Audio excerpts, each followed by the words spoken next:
Hi guys, back again. I think it's a bit, that's better, isn't it? Yeah. I haven't done an update for a while, so I thought I'd throw one out there, just to say a big hello. But yeah, been a bit busy lately. My mother's funeral was last weekend, um, so got that all dealt with. And work's been a bit strange. Looking forward to one of the guys being back on Monday, because then I can make the last run just to get it all done and get out. I have to say, one of the things that's bugging me at the moment in the UK is the amount of people that don't actually know what they're doing. This whole fire in London, relating to the apartment blocks, for example, I ask this question. Buildings have fire breaks, right, between floors, etc., etc. Nobody's even mentioned the fact that this cladding breached the fire breaks between the floors. And I know some people have mentioned about putting sprinklers in, but I'll tell you now, I don't want a bloody sprinkler in my house. If you've actually worked with these things inside properties, it's more to do with things like fire alarm systems and having an evac system. I mean, like when you watch the fire, look how high they could reach with the fire engines. There was nothing coming in from the top. There was no helicopters or anything else coming in from above. It was people like a quarter of a way up with a fire hose, and obviously there's some guys in the building, or maybe not.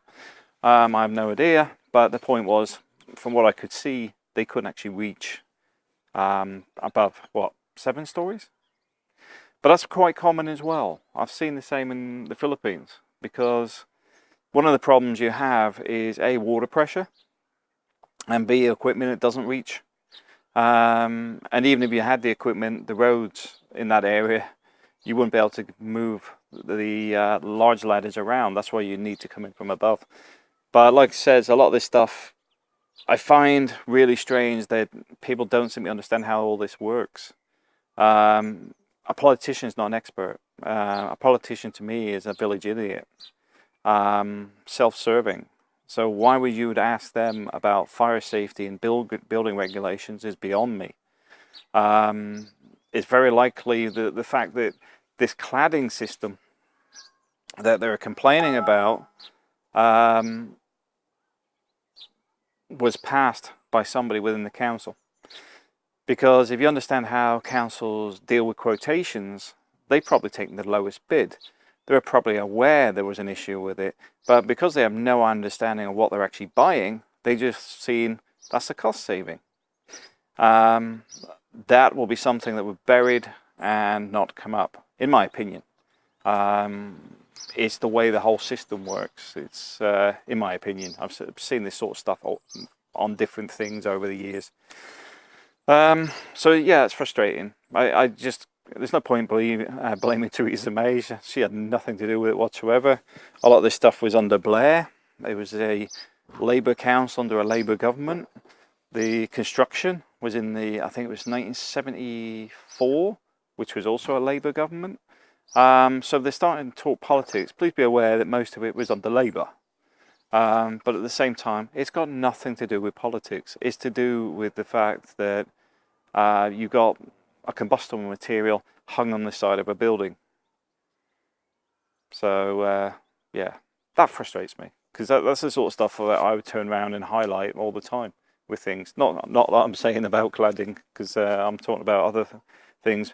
With dealing with the stuff I do, I highlight a lot of things relating to safety, risks, that sort of thing, on a regular basis. Because it's not up to me to fix it, you see. It's up for me to identify it. Because 9 times out of 10, they ain't got the budget to fix these things. It's like the apartments they've just given these guys. They're not going to be cheap. There's going to be payouts. They're going to be a small fortune. There are about 600 buildings in the UK that would need recladding or whatever. You're talking billions. You're not millions, billions to actually sort this mess out.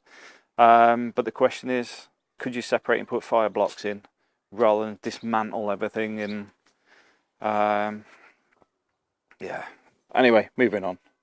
But yeah, back in the UK, I've been looking for a car for the last couple of weeks as well, because I'm going to buy a car. But I'm working on how long I plan on being here, in the sense that should I buy a cheap car, keep it here, then hop backwards and forwards, or buy a more expensive car that I drive in from Spain and then drive it back, because it all depends what I'm doing. At the moment, this contract I'm on has got about a month to run on it, about 6 weeks. So from that sense, it doesn't really justify it, because I can actually get there by train. At the same time, having a vehicle gives you mobilization to go everywhere you want. So I'm working on that at the moment, because I've seen, you know, like the A180 Mercedes. I've seen a couple of those that are reasonably priced. At the same time, I sit there thinking, if I'm going to spend that amount on that, do I really need it if it's going to sit on the driveway when I'm not here? So I'm still pondering on the car at the minute. They've had a bit of a heat wave here in the UK, but today it's cooled off nicely. It's actually bearable today, because obviously the UK is not geared up for it in many ways. For example, we don't have air conditioning in the house whatsoever. That's fairly normal, because you rarely need it. But yeah, it's been a bit of a heat wave. But it's been nice to be back for a bit though. Although, looking forward to getting back to Spain. I'm looking forward to getting back out of here. Yeah, not a lot going on. That's why I haven't really spent much time on these videos, because quite simply I've got so much work in that going on. I haven't had time to do much else. Oh, the only thing I could slip in, I can guarantee there'll be an Australian national that lives on unemployment benefit returning to the Philippines in a very soon, just based on the calculations of how often he does it in previously. I'll just leave that out there, just out of curiosity, because I can guess he's going to be there in the next 6 weeks. But anyway, everything's pretty good. I mean, money-wise, you know, I said that the government wanted my tax money. They wanted $2,300. Here's a joke. They just sent me a check for £2,000, because there was I'd actually overpaid, not underpaid. So they sent me a demand. I got them to evaluate it, sent some stuff back to them, and then they just sent me a check for £2,000. So I'm not complaining on that. That just paid for the new Mac. And then obviously the Mac's gone through all my expenses for this year, so it goes off as another tax deduction for the next few weeks off my overall tax. So that's good. How's the Mac doing? Mac's running well. One of the things I love about it, which I know some people are very pro PC, I used to be, but the iMac performs really well, and this one isn't as processor, what do you call it? It's not as fast on processing as the iMac, but at the same time it's doing everything I want.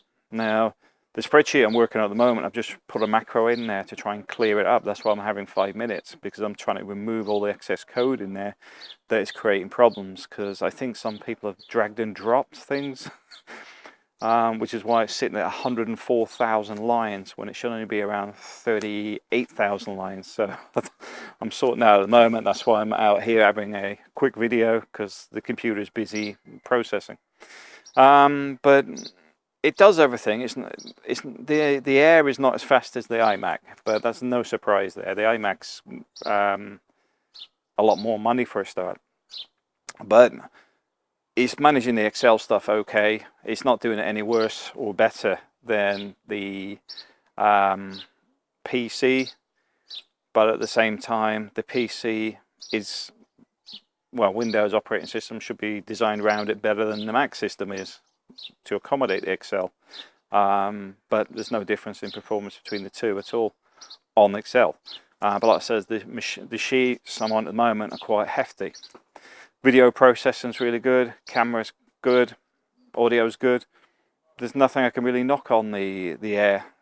the big plus on it is I think the battery life's 11 hours, because I don't charge it every couple of hours or whatever like you do with a laptop, a normal laptop. I charge it as and when, which is normally at least 8 or 10 hours away.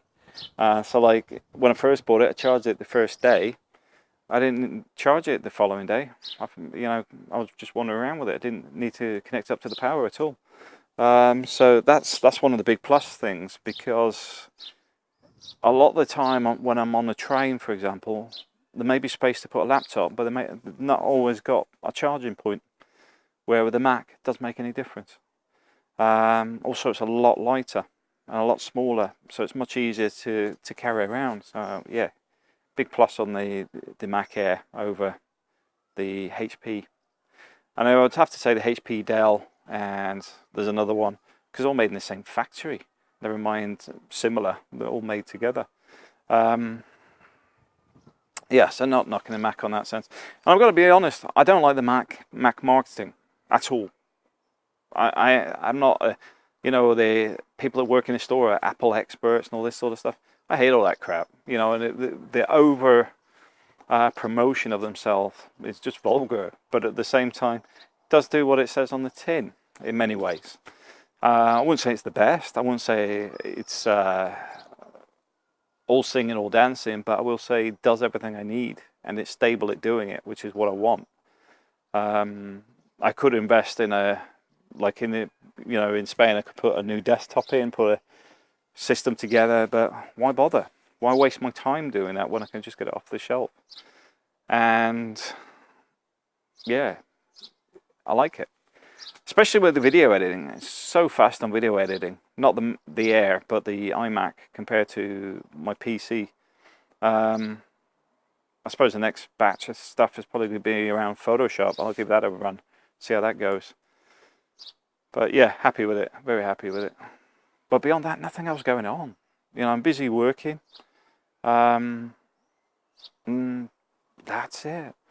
I don't know where we stand at the minute for buying a house at the minute in Spain, because I'm looking at a few things, because I've started a couple of new revenue streams, which is another reason why I'm busy, because I'm working and doing some other bits and pieces on the side as well. So I'm sort of full throttle and doing these videos. Don't really have a lot of time. This is why I like doing them live, because the advantage with live is I send it, press stop, it's gone. No editing, no nothing. You've got what it is.